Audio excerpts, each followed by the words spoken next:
Welcome to another webinar entitled Tips on How to Pass the Visual Graphic Design NC3 Assessment.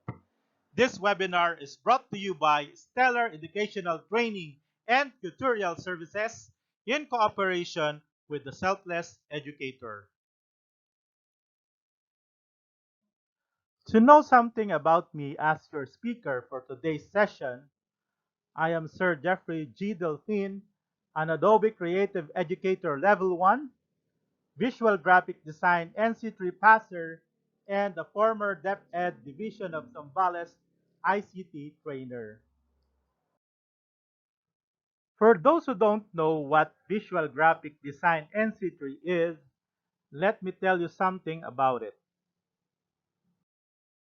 Visual Graphic Design NC3 is a qualification consisting of competencies that a person must achieve to design and develop visual graphic designs for logo, print media, user experience, user interface, product packaging, and booth and product window display.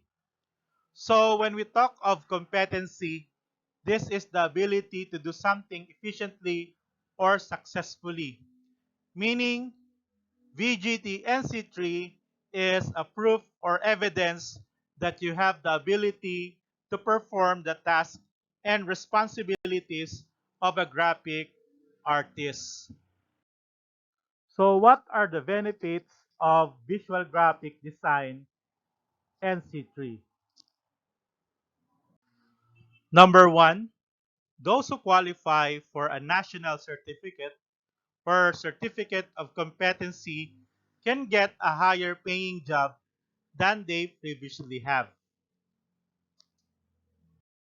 Number two, it gives quality assurance in terms of knowledge, skills, attitudes, and values, competencies along the middle level skilled occupation.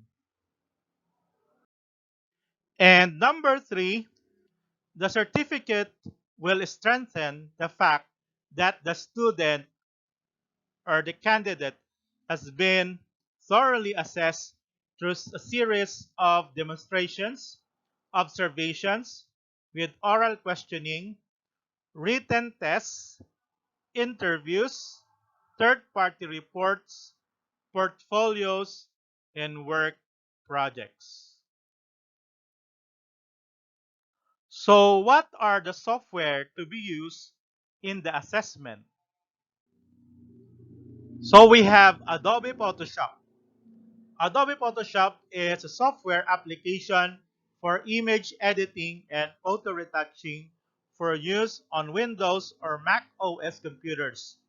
Photoshop offers users the ability to create, enhance, or otherwise edit images, artwork, and illustrations, changing backgrounds, simulating a real-life painting, or creating an alternative view of the universe are all possible with Adobe Photoshop.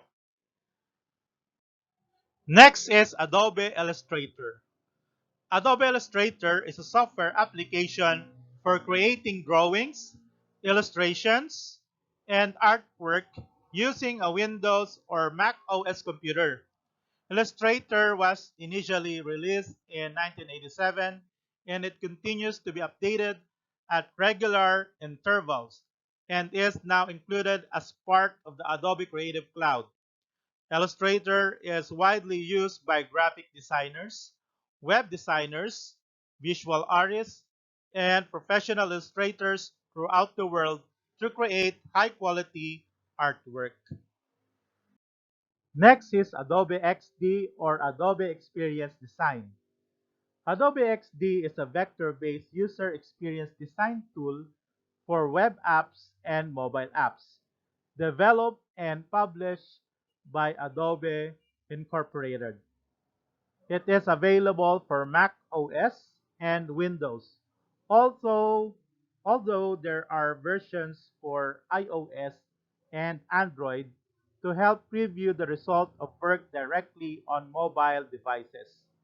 Adobe XD supports website wireframing, and creating click-through prototypes. And the last one is Google SketchUp. SketchUp is a 3D modeling computer program for a wide range of drawing applications, such as architectural, interior design, landscape architecture, civil and mechanical engineering, film and video game design. It is available as a web-based application like SketchUp Free and the paid version with additional functionality, which is SketchUp Pro. Previously, a freeware version, SketchUp Make, was also available. Aside from these software applications that I made mention, in some assessment centers, they also allowed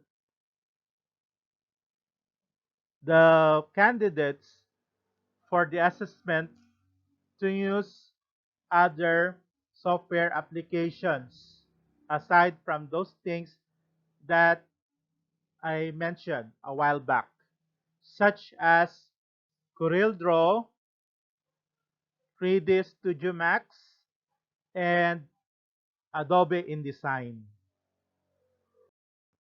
So what are the tasks to be done during the assessment? So one of the tasks to be done is to create a poster. Another is to create a logo for a product. You will also design a trifold brochure. You will also create a food kiosk.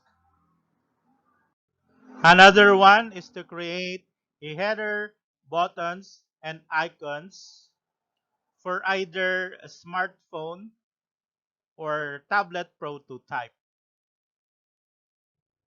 And the last one is to create a product packaging. Moving on now to the tips on how to pass the assessment. So number one tip is to practice every day because we all know that practice makes perfect. Number two is you have to be punctual. You have to be on time so that you can do all the tasks given by the assessor. So what else? Number three, follow the instructions given by the TESDA assessor.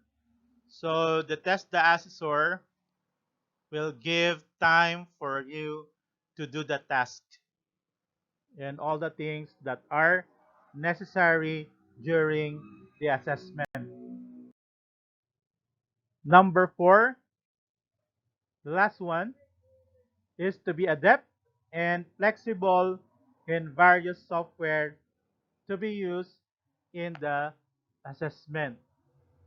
Okay, so we have to be proficient in using the various or the different software that I made mention earlier.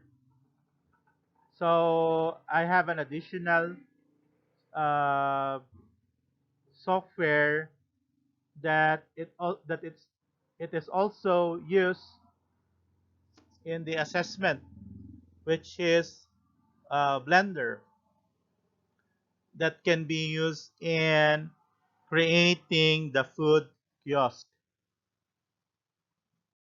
So good luck on your assessment. I hope that all the things that I have shared are helpful enough for you to pass the assessment.